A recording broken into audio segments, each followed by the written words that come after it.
एक बार की बात है, किसी जंगल में एक कौवा रहता था। वो बहुत ही खुश था क्योंकि उसकी ज्यादा इच्छाएं नहीं थीं। वह अपनी जिंदगी से संतुष्ट था। लेकिन एक बार उसने जंगल में किसी हंस को देख लिया और उसे देखते ही सोचने लगा कि ये प्राणी कितना सुंदर है। ऐसा प्राणी है तो मैंने पहले कभी नहीं देखा।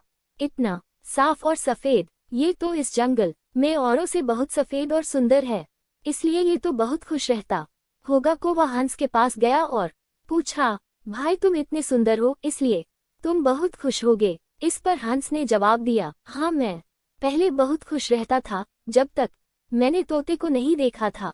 उसे देखने के बाद से लगता है कि तोता धरती का सबसे सुंदर प्राणी है। हम दोनों के शरीर का तो एक ही रंग है, लेकिन तोते के शरीर पर दो दो रंग है। उसके गले में लाल रंग का घेरा और वो सूर्ख हरे रंग का था। सच में वो बेहद खूबसूरत था।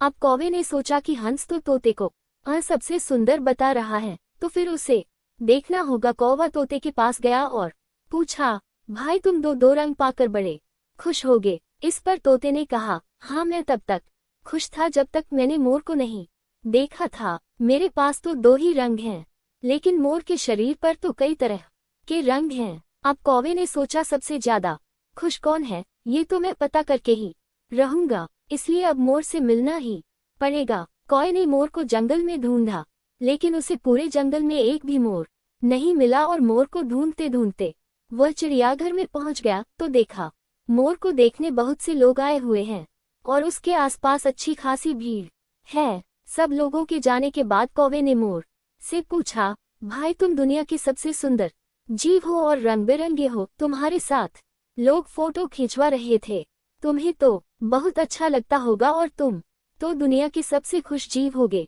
इस पर मोर ने दुखी होते हुए कहा, भाई अगर सुंदर हूं तो भी क्या फर्क पड़ता है। मुझे लोग इस चिड़ियाघर में कैद करके रखते हैं, लेकिन तुम्हें तो कोई चिड़ियाघर में कैद करके नहीं रखता और तुम जहां चाहो अपनी मर्जी से घूम फिर सकते हो। इसलिए दुनिया के सबसे संतुष्ट और खुश जीव तो तुम्हें होना चाहिए, क्योंकि तुम आजाद रहते हो।